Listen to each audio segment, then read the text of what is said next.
Hi there, I hope all is well. Today I'm going to be doing my first Q&A and I'm so excited and I can't wait. I have my questions here on a piece of paper to make it very official.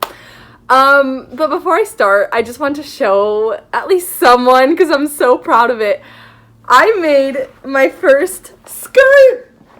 I made my first skirt and I just started sewing and a woman online said that she was giving away some free fabric, so I took it and I love it so much and I made my first skirt. So anyway, let's get into it. I'm praying for you, pray for the nation. I'm doing a novena. Please join me. I think we're on day 20 something. It ends on November 3rd or November 2nd. And just please pray, okay? God bless. Some questions, here we go. And I thought it was really interesting how a lot of these were political, which I'm not surprised of because of my walk away video. But I thought it was going to be more personal, so it's interesting that it's more political. Are you Italian? No, I am not Italian. I am half French, half Brazilian. Well, actually, and then my grandma was Turkish. And I have so many other nationalities in my family. One woman who married into the family is from Mexico, another is from Argentina.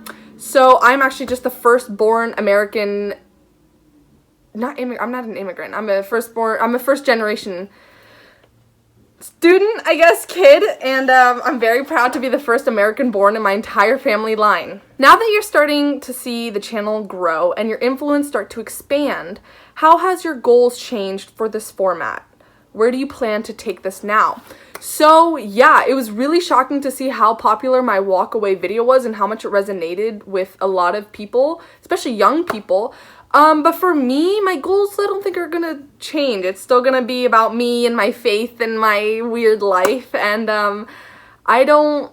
numbers don't really mean, I could care less if it's 100 subscribers or 100 million subscribers, as long as I'm trying to help and save one life and possibly show one person who has no idea who Jesus is about salvation. I've done my job. But yes, my goals are the same, to just post videos about faith and my wacky, weird personhood.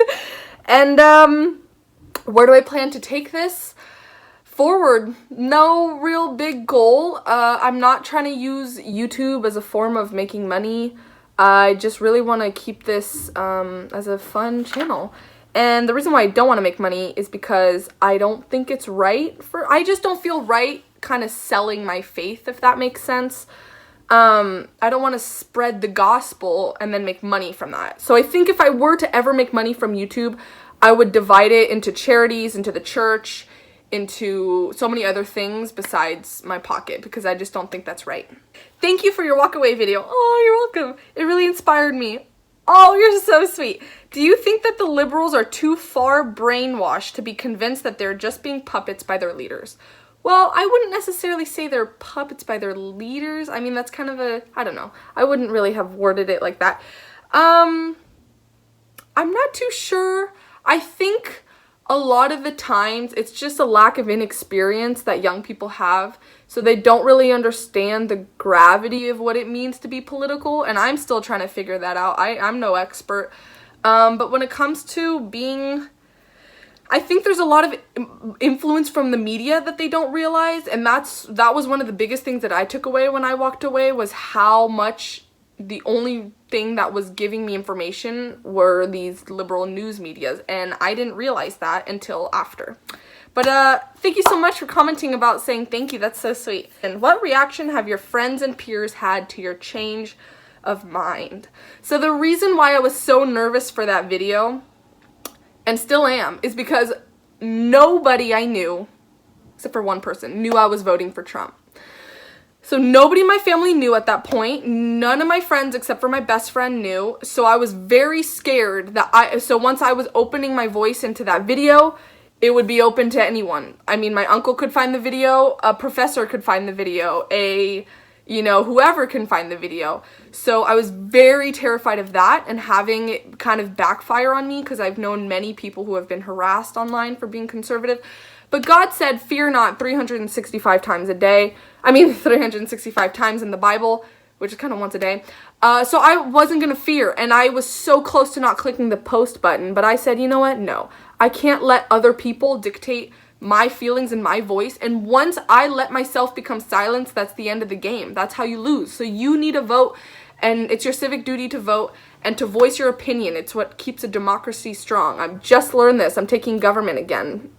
It's really important. But I did come out to my mom and brother on accident by saying I was a Trump supporter, which I think was hilarious looking back.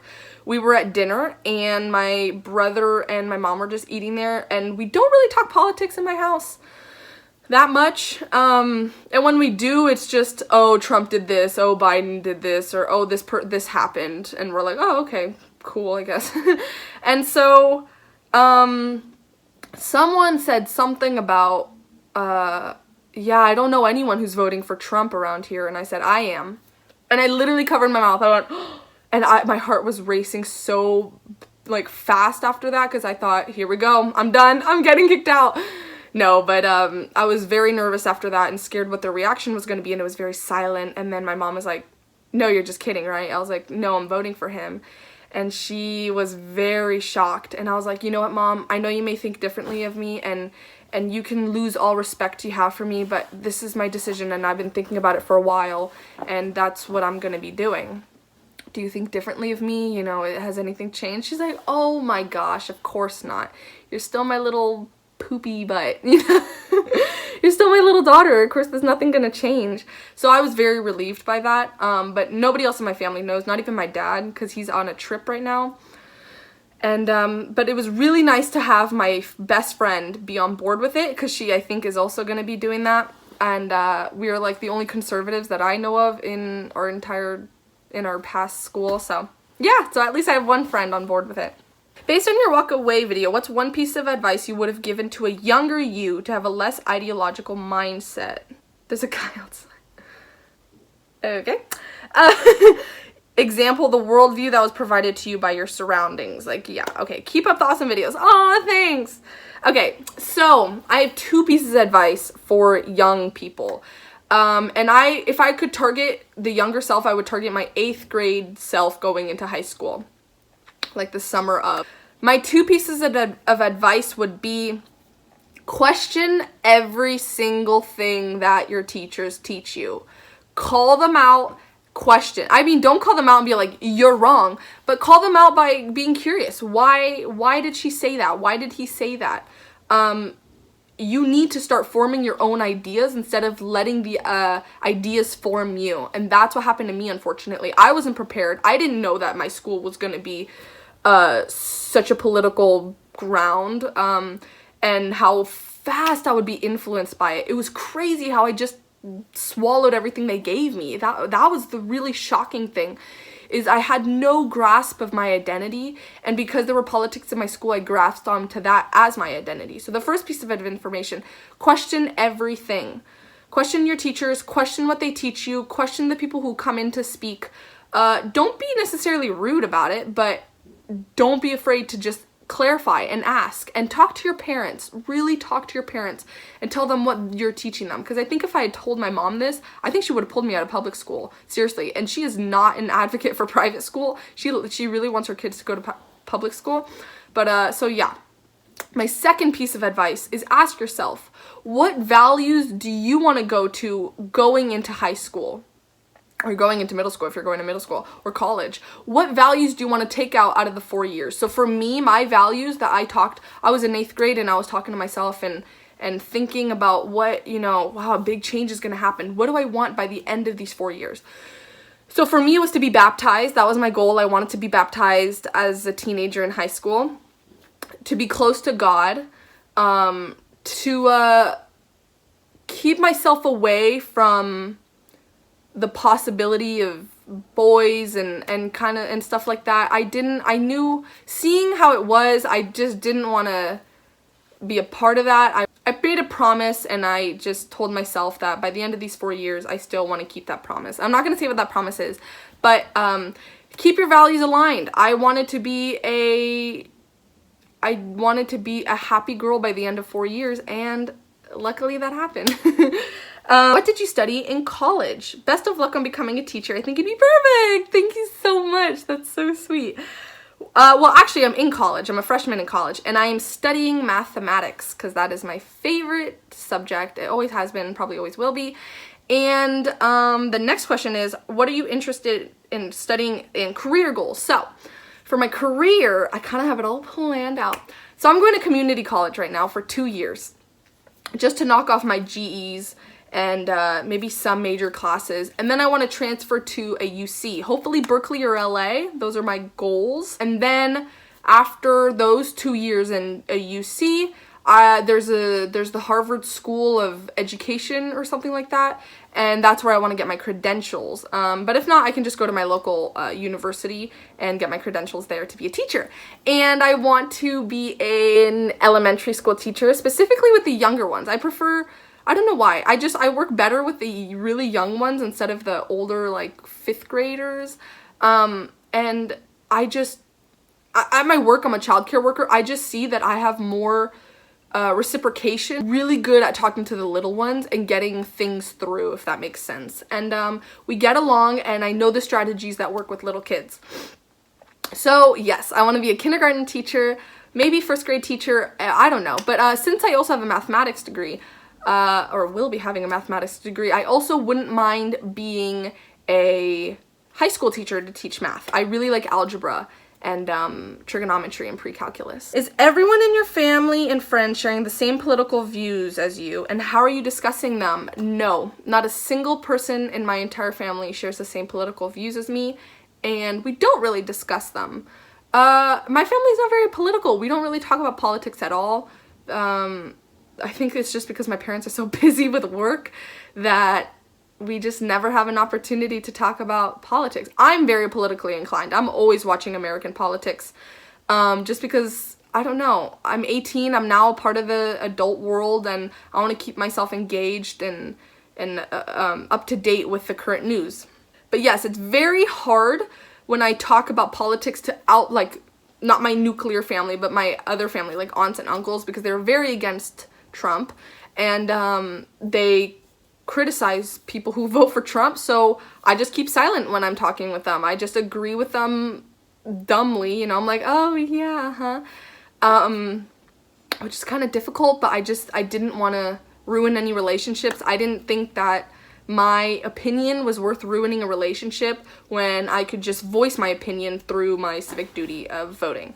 Do you have any suggestions on how to reach all the kids who are lost and what can be presented to them to help them, give them that aha moment? I think this is the time for walk-away people to shine and for conservative minorities to shine, because in their mind, they can't understand why someone would leave their politics and why someone who is a minority would agree to the conservative side, which I think is really damaging to say that because you're a minority you have to follow a certain type of politics. But it's interesting because if you look a certain way and you're conservative, they won't speak to you, but if you look another way, they will speak to you, which is really weird. And they're less judgmental and harsh towards minority conservatives for some reason. So walk-away people and minority conservatives are also, what's a minority? I don't even know. Like, I remember being on the left and people saying the minorities, we need to help the minorities. Nobody's a minority, okay? We're all equal, okay? Like, I don't understand where this idea that people are somewhat a little less than others, which was weird. So I guess people who don't fit their stereotypical conservative image are the ones to shine today. Have you suffered any adverse effects yet by coming out? Yes, I have. Well, first of all, from the walk away video, that was a lot. I'm not gonna lie. The backlash, and that was kind of what I was worried about as well. But it is what it is. People have the right to speak, and I can't just, you know, limit that. A lot of people, so there was actually one kid on Instagram once. I'm so glad I deleted social media. Best decision I ever made. Highly recommend for all young people out there. But before I deleted it, one kid who was an extremist, liberal, leftist, commented something about conservatives, practically saying, I hope you guys die. And I couldn't let that slide. So I responded, and I I was very inclined to debate him, but he was so hurtful. He kept saying, I think your ideas are dangerous and horrible. I think you're a racist. You're such a racist. Okay. So I couldn't fight him on that because they just perceive you as who you are just because of what you're voting for, which is fine. So yes, I have received very adverse effects. My integrity has been ripped apart because of barely sharing a little bit of my political ideas here and there outside of the walk away video with other people. And it's very difficult when people call me a racist, because when I look at the kids that I work with every single day, not once do I ever look at how they look. I always treat them how they treat others. I always see them by the actions that they do, and not by the color of their skin or their gender, you know? And it hurts because I never looked at them like that, and yet people are thinking that I look through color, which I don't, or status or something. I treat all kids the same, which was so, whatever. So yeah, it's been very difficult. I've been grappling a lot with change. I've never received so much, you know, disagreement and hate in my life from, you know, like 15,000 comments and maybe 3% of that being mean. And it's been a little difficult to digest that, but it is what it is. How did you become Catholic? Great question. So I think I'm going to do a testimony video to explain the whole reason. A lot of people say, why did you choose Catholicism? I immediately respond, I didn't choose it, I was led to it. So when I was little, I remember being tiny and already speaking about Jesus. And not to anyone, but in my heart, I was always praying to Jesus, and I knew Jesus, and I had this thirst to buy a Bible. And anytime I saw a Bible in a store or something, I thought it was like, oh, there it is, you know, the butt, as the guy in Nemo said. Has anyone saying Finding Nemo? And he's like, the butt. So yes, I was very thirsty on becoming a Christian. I did not know the difference between Catholics and Protestantism for a long time. I didn't know that there was a thing. I thought all Christians were just Christian.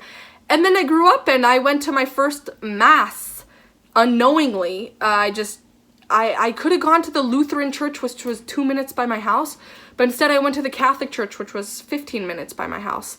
And I went to my first mass and I said, yep, this is home. And so I was devout on becoming baptized, and so I did it. And of course there's a lot of complications and challenges that came from that. It's not just okay, I'm gonna get baptized, yay. It was many years of contemplating and thinking about it. But yes, I did decide to get baptized at 16, and I can't believe it's already been 2 years. That's crazy. But yes, that's how I've been technically led to Catholicism. But people say, well, how'd you get introduced to Jesus? I don't know. I have no idea. I live in an atheist household. I live in a secular community. I don't know a single person who's Christian, so I have no idea where Jesus came from. And yet I knew him when I was little. And I'll never look back. So yeah, that's why I'm Catholic. Do you plan on getting married or heading towards religious life? Great question. I did contemplate for a while, like I think most people do, about religious life or, you know, becoming a wife and mom. And I was pretty set on actually religious life. But then I started praying a lot more towards my vocation.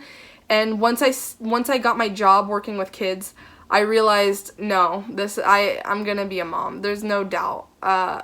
All the skills that I learned from working at childcare are just so instinctual to me that I know that one day I'm gonna have to share that, you know, to my own kids. And I'm very excited for that. Of course, it's a little nerve-wracking because you never know when it's going to happen or who it's going to be with. But I'm praying for him, and I can't wait to, like, see him and meet him and start a family. I can't wait. So yes, those are all the questions. I hope you enjoyed this video. Thank you so much for watching my walkaway video. If you did, I seriously cannot believe that 100,000 plus people are watching that video. Like, what? I thought it was just gonna be maybe 1,000 tops. There's no way that it hit 100,000. Wow. So thank you so much for the support. I'm praying for you. If you're new, welcome. it doesn't matter who you are. I just hope that you find that this is a very fun place to share ideas and talk about being a young person in today's world. So, God bless you. Love you. Bye!